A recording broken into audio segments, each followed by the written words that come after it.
The wind extinguishes a candle but kindles a flame. Think about why chaos, uncertainty, crises, and failures destroy some people while making others only stronger and richer. Why do some break under pressure while others flourish thanks to the blows of fate? A paradox? Today we will take apart why the same events affect different people in different ways. We will talk about how to make problems and failures work for you, turning every difficulty into a point of growth. I will reveal ideas to you about how to turn stress and mistakes, as well as the chaos within yourself, to your benefit. This is the 5th video in the series of my clips about superposition. Superposition is a strategy for creating a situation in which everything that happens to you works in your favor. You are systematically lucky and you extract the maximum effect from it. This video will be useful to everyone who is tired of struggling with problems and failures, who wants to understand how to ride chaos and uncertainty, and especially to those who are ambitious and strive to reach the highest heights in business, investments, and life. By understanding the topic we will discuss, you will understand that crises, mistakes, and failures are not negative events. They are your friends who make you stronger and richer. You will even want to have as many mistakes and failures as possible. You will literally come to love them. Therefore, watch this video to the end, and your eyes will be open to many things. I'm sure that for many this will be a great relief. In the meantime, subscribe to my channel, turn on notifications, comment actively, and share this video with people you consider ambitious. Believe me, they will be very grateful to you. And if you want to receive more knowledge like this, then subscribe to my Telegram channel, where I share my insights. To begin with, let's figure out what a crisis is and what an opportunity is. You all surely know that crisis and opportunity are essentially two sides of the same coin. In the Chinese language, there even exists one and the same character for both. So, a crisis is a mismatch between your picture of the world or your expectations and the reality in which you have found yourself. Imagine that, for example, you thought it was warm outside and went out in a t-shirt. But outside at that moment it's cold. Let's say it's winter SO. For you, this situation would be a crisis. And if you had gone out dressed warmly, then for you the very same temperature would have become an opportunity. For example, an opportunity to have a snowball fight or go skiing. Or the opposite, you went out in summer wearing a fur coat. Thus, we see that a crisis is always a mismatch between your idea of reality and what is actually happening. This applies to any life situation, whether it's a stock market crisis, an economic crisis, or a crisis in relationships between people. And what are opportunities? Opportunities are your ability to extract benefit from such events. And you can extract benefit from such events only if, first, you have the correct understanding of the situation, and second, you have the proper preparation for it. This is all clear, everything is correct, but a small problem arises.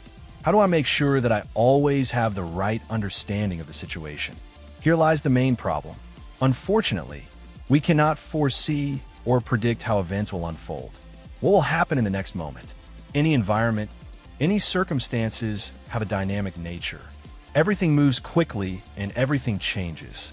Therefore, relying on our idea of reality or of the situation always being correct would be a big mistake that IT seems we've reached a dead end. But what if we do things differently? Instead of trying to predict crises and negative events, simply be ready for any situation for all occasions. How can we make everything that happens to us work in our favor? Imagine the Hydra from ancient Greek myth of Heracles. According to the legend, the Hydra was a many-headed serpent living in the swamp of Lerna. This myth describes one of Heracles' 12 labors. Each time Heracles cut off one of its heads, 2 new ones grew in its place. So, we can say that a crisis only strengthened the Hydra. It was antifragile. We will talk about what antifragility is later. So, before striving to become cool, we first need to eliminate the possibilities of catastrophe and failure. We need to learn to make crises and problems only strengthen and reinforce us so that we are ready for any situation, and only after that can we think about big achievements. Otherwise, mistakes, problems, and failures will not let us lift our heads, constantly throwing us back. Now let's talk about what antifragility is. This term was introduced by Nassim Taleb in his book Antifragile. In it, he explains the difference between various states. There are 3 states. Fragile. The fragile breaks from shocks. Resilient, invulnerable. The resilient simply withstands all blows but does not change from stress and shocks. Antifragile. The antifragile becomes only better from shocks. An antifragile system improves under the influence of stress, chaos, and uncertainty. Unlike fragile systems, which break, and resilient ones, which simply survive, antifragile systems grow and adapt. Simply put, the fragile breaks from shaking and chaos, the resilient survives, and the antifragile becomes only better. Let's break down the key principles of antifragility. Everything antifragile loves uncertainty. It loves chaos, shocks, and crises. It wants there to be more of them in the world. Antifragile people and companies see opportunities in crisis and chaos. Antifragility implies positive asymmetry. This is when potential gains greatly exceed actual losses. An antifragile strategy is arranged so that small mistakes and blows almost do no harm, while luck or a breakthrough gives a huge upside. We will examine this a bit later. Antifragility loves diversification. The more points of support you have, the fewer chances of a critical failure. In business, this means not putting all your eggs in one basket, not depending on a single supplier or buyer, and not depending on one-star employee, and so on. In the body, there are duplicate organs or compensation pathways. The more diverse and distributed the elements are, the less the chance that a single malfunction will destroy everything. For antifragility, stressors are stimuli for development. Without load, a system degrades, and under stress, it only becomes stronger. Stress is a necessary condition for growth. For example, a good team is like a fighter jet. It loves speed and pressure. If you remove challenges, the best employees will start leaving the team. Imagine a graph. A glass cup. The stronger the shaking, the higher the chance of breaking it. Or a steel ball. No matter how much you shake it, the blows don't change it. And a fire. The stronger the wind, the brighter the flame. Antifragility is the art of turning chaos into fuel for growth. Let me give you examples of antifragility in our lives. Take, for example, our immune system. After every illness we experience, it becomes only better. Look, for example, at what vaccines do. Vaccines are weakened bacteria of a disease. They're essentially controlled stress that makes our body only stronger. The immune system trains on small attacks in order to prepare for big ones. This is exactly why it is useful for children to play in dirt, within reasonable limits, of course. Their body becomes familiar with microbes and learns to react to them correctly. Take sports. Our muscles always grow after load and microtraumas. They become stronger from this, while not using the muscles leads to their degradation. The skeleton also responds. Physical load increases bone density. Without load, muscles atrophy and bones weaken. That is, without stress, the body actually falls apart. And with controlled stress, it becomes only more resilient. Let's move on to science. You know that many discoveries were made accidentally, through mistakes and failures. Remember Viagra, which was an unplanned side discovery. Strangely enough, it is precisely scientists' mistakes that push science forward. In the 19th century, one chemist tried to invent synthetic rubber, but ended up with some strange powder and at first considered the experiment a failure. But that failure led to the discovery of plastic, the first plastic, Bakelite. It seemed like an accident, a failed experiment, but the world received a new material. In science, there are plenty of such accidents, from Fleming's discovery of penicillin, when mold accidentally killed bacteria in a dish, to the invention of the microwave oven, when a chocolate bar in an engineer's pocket suddenly melted near a radar installation. Nature shows and teaches us everywhere that stress is necessary for growth. Now let's see how this principle appears in economics and business. There are plenty of stories. In economics, Markets are unpredictable, and crises occur regularly. Some companies go bankrupt at the slightest storm, while others love the winds of change and take off thanks to them. Did you know that almost half of the companies on the Fortune 500 list were created during periods of recession or economic crises? Half of the top 500. So it turns out that troubled times are an excellent time to start. Examples you've heard of. Microsoft appeared during the downturn of the 1970s. Airbnb and Uber are children of the global crisis of 2008 to 2009. These companies didn't just survive, they became industry giants.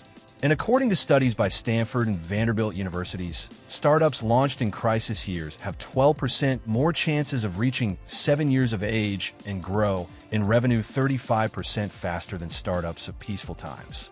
A paradox? No. Antifragility. Those who pass through the crucible of crisis become tempered and outrun competitors. Antifragility can also be built in finance. Nassim Taleb advised the barbell strategy. 90% of capital invested ultra-safely and 10% in very risky bets. Sounds strange, doesn't it? But the point is to avoid moderate risks, where you can both lose noticeably and not win much. Instead, be simultaneously super conservative and super aggressive. This strategy gives positive asymmetry, limited downside, and unlimited upside. Essentially, in any situation you end up either not losing much or winning a lot. Examples of anti-fragile approaches in business are everywhere. Amazon, Jeff Bezos' company, is a classic example. Bezos encourages experiments and is willing to tolerate failures because he knows that without them, there will be no breakthroughs. Amazon launched a huge number of projects, and many of them failed. But some of them gave birth to extremely successful lines of business. Amazon Web Services, Amazon Prime, and so on. Bezos admits, I've spent billions on failures. 9 out of 10 experiments flop, but 1 out of 10 fires so strongly that it covers all the rest. Another example, SpaceX and Tesla. Musk openly states, failures are acceptable for us. If nothing fails, it means you are not innovative enough.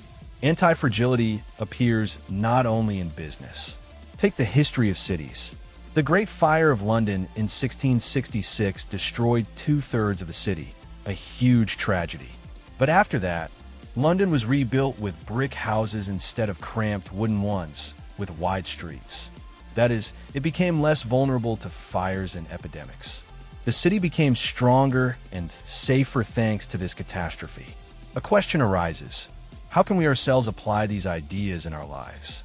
I will give you only a few ideas, although there are many effective tools here.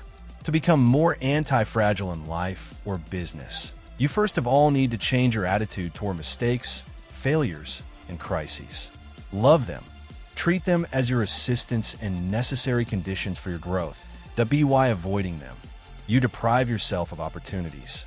Second, determine where and in which areas you may have failures that can push you far back, lead to catastrophe, or to irreversible events. Simply put, you need to understand where you are fragile. Third, after you determine where you are fragile, you need to assess the maximum damage you can suffer or make sure that in the event of adverse situations, the damage will be minimal. The essence of any success lies in staying in the game as long as possible. Therefore, think about what and where can throw you out of the game. Fourth, never rely on a single scenario of events. Always allow for the possibility of unpredictable events, as well as the possibility of your own mistakes. You should always have at least 3 plans: optimistic, realistic, and pessimistic. Fifth, check how dependent you are on someone or something. Think about diversification.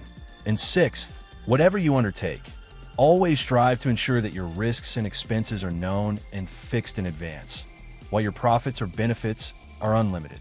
Always look for positive asymmetry. Anti-fragility can be developed not only by entrepreneurs. People working as employees can do this too. For example, you can develop different skills and directions in parallel. This makes you less vulnerable. If one industry collapses, you have already slowly developed skills in another. This is the opposite of the approach, put everything into one thing and pray. As an Arabic proverb says, trust in Allah, but tie your camel. Antifragility is not just a fashionable buzzword, but a new way of looking at the world. Instead of fearing chaos, we learn to love it and extract benefit. Life constantly throws challenges at us, and this is inevitable. You can hide in shelter and hope the storm passes you by, or you can, as we learned today, simply unfurl your sails and use this storm to your advantage. Or at worst, put up a windmill and turn the power of the wind into electricity. Be in business, in creativity, or in personal development. The principle is the same. Every mistake is a lesson. Every problem is a springboard. Look at what thinkers of antiquity and modern billionaires tell us. Friedrich Nietzsche, "What does not kill us makes us stronger." Seneca, "Difficulties strengthen the mind just as labor strengthens the body." Jeff Bezos, "Great success is a series of failures lived through without losing enthusiasm." Elon Musk, "If you're not making mistakes, you're not innovating enough." They all say the same thing: use the blows of fate as fuel. I have long been inspired by the ideas of antifragility. When I was thinking about the concept of superposition, I, of course, could not ignore antifragility. Antifragility is one of the 3 pillars of superposition. In order to achieve superposition in life, business, and investments, you first need to acquire antifragility so that everything that happens to you works in your favor. Then you need to achieve systematic luck so that luck accompanies you. Well, and finally, you need to learn the tools that will help you extract the maximum from these events and from good fortune. This is exactly what I teach in my premium program, Acme, which in translation from ancient Greek means the highest point of the flourishing of human potential. Acme is a practical course for the most ambitious entrepreneurs who strive to achieve maximum results in life, business, and investments.